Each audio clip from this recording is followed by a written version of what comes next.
que no Brasil a gente não aprende com os erros.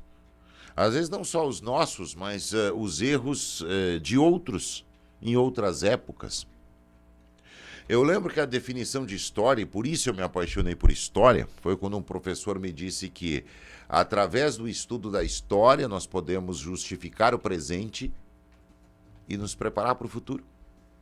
E esse preparar para o futuro é não cometer os mesmos erros. Porque se você sabe o que fez, não foi feito no passado, para que tivesse essa consequência hoje, para que a gente não faça isso no futuro. Essa é a ideia. Então, senhoras e senhores, nunca deu certo e não dará certo misturar política com religião.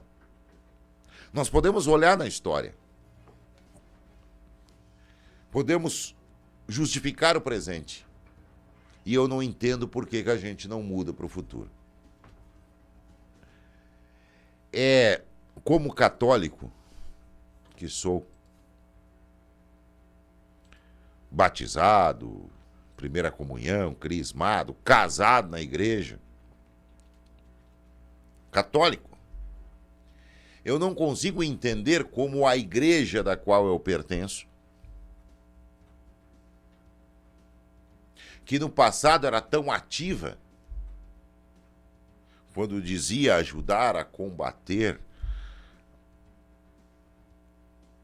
o pessoal do Verde Oliva porque queria a democracia.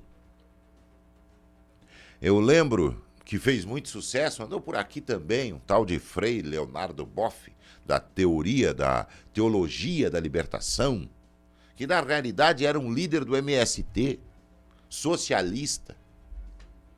Primeiro que a igreja é hipócrita, né? Ela é socialista para os outros, mas para ela não, quer dizer, o patrimônio, os pontos, as casas, né? A estrutura toda da igreja não tem nada de socialista. Não tem de capitalista. Mas é assim, o socialista normalmente é assim, ele adora o socialismo para os outros. Para ele é capitalista, quanto mais ele tiver. Veja o líder do MST, o que é que ele tem, casas, apartamentos, pessoas, ele não está debaixo da barraca preta, da lona preta. Não, ele não está. Ele está andando de avião com o presidente. Então o socialista é assim. Mas vamos voltar para a questão da religião. E Jesus nos deu um ensinamento sobre isso. Jesus não se meteu em política. Ele sempre se afastou disso. Ele ia lá falar de conversão, de amor ao próximo. A política era outra coisa. E na época, os reis lá tinham as suas políticas e ele não os enfrentava. Ele falava da igreja, ele falava da oração, ele falava do trabalho, ele enaltecia o trabalho. E lá, trazendo para os dias de hoje, lá se tinha um ensinamento de que se precisava trabalhar, que cada um tinha que viver sob seu sustento, ou não tem várias passagens pela Bíblia que estava trabalhando, cuidando das ovelhas, estava nas vinhas, estava colhendo trigo, estava guardando trigo, ou não tem? Ou é só na minha Bíblia que tem isso?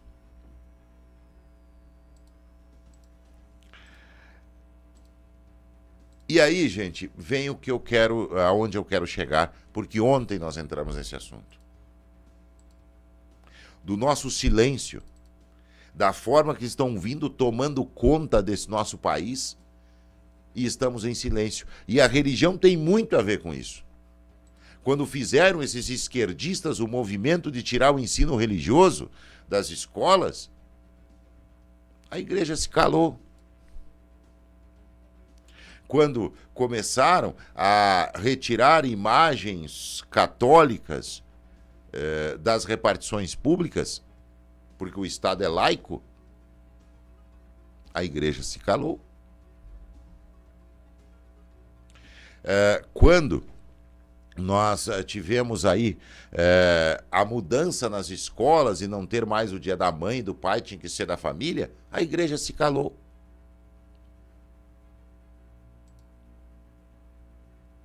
Quando está se debatendo o aborto, raramente você vê uma coisinha ou outra aqui, mas está calada. Quando está se falando em legalização de drogas, A igreja está calada. Ou você tem visto algum bispo da CNBB fazer algum tipo de movimento? Então, eu estou falando da minha religião. Você pode pegar esses fatos e colocar na sua. E esse calar da igreja é quase um consentimento. E sim, eu estou criticando. É lamentável. Assim como essa crítica à CNBB, eu volto a criticar a OAB.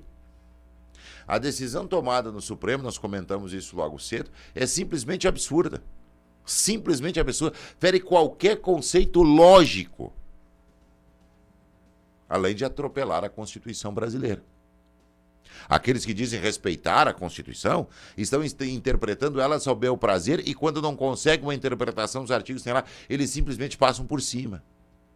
Ora, um juiz poder julgar uma causa em que sua esposa, seu genro, seu filho, sua filha é advogado de uma das partes, como pode ele ser isento? Aí vem a tal da suspeição. Não é que ele vá ser desonesto, mas ele será suspeito na decisão que for tomar. E até uma garantia para o juiz. Imagine se ele tem o filho lá como advogado nas causas e ele dá ganho de causa para outra parte, ele arruma encrenca dentro de casa. Ou não? Então, por isso vem da suspeição. É melhor não. Então, o juiz que é parente de uma das partes ou dos advogados que estão atuando, ele não vai julgar, até para proteger o juiz da dúvida que vai pairar sobre sua decisão, ou se ele decidir em um caso que é contra o que defendia lá o seu filho, as teses defendidas lá, ele vai arrumar uma encrenca dentro de casa. Então, qual é a melhor coisa? Fica fora. Mas não, agora o STF diz que pode. Pode, por exemplo, o novo ministro do STF, que assumiu agora o Zanin, julgar uma causa no escritório onde ele era sócio e que a esposa dele trabalha. Ele será isento? Com perdão da expressão, ele vai dormir com uma das partes?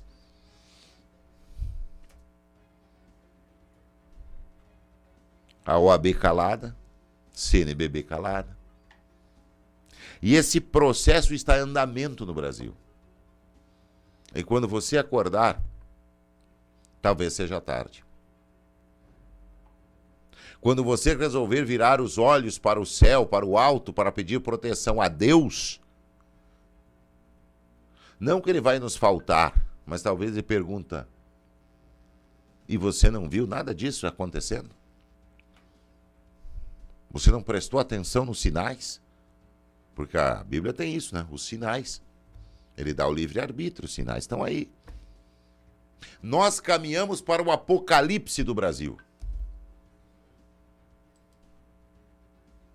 Estamos caminhando para o apocalipse no Brasil. Se vocês pegarem a história, volta ao início do comentário, vocês vão ver lá que, pega o exemplo da Venezuela.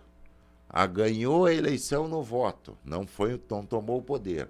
Dali a pouco, a Suprema Corte começou a ser modificada para tomar umas decisões, mas é a decisão da Justiça, temos que respeitar. Foi tomando conta do Congresso, lá comprando, até que virou o que virou.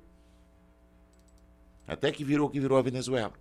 Não foi da noite para o dia, não foi de uma hora para outra, não houve um golpe na Venezuela. Não houve. Peguem a história e vocês verão. Quando a chegada que eles chegaram lá, chegaram pelo voto. Enganando, dizendo que são os melhores. A Venezuela era rica, era o país mais rico das Américas pela quantidade de petróleo que tinha. O povo da Venezuela vivia bem. Conversem com o pessoal.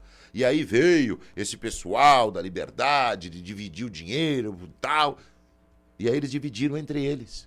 E o povo ficou pobre, passa fome e não tem nem sequer papel higiênico. Mas não foi de um dia para o outro. Não foi de uma hora para outra. Não fez nem de um ano para o outro. Eles foram construindo. Quando o povo foi ver, a cerca estava colocada. E não os burros, mas os cegos. Estavam presos dentro dessa cerca, recebendo ração da mão de seus ditadores. Caminhamos para o apocalipse brasileiro. Ivan está exagerando? Espere para ver. Bom dia.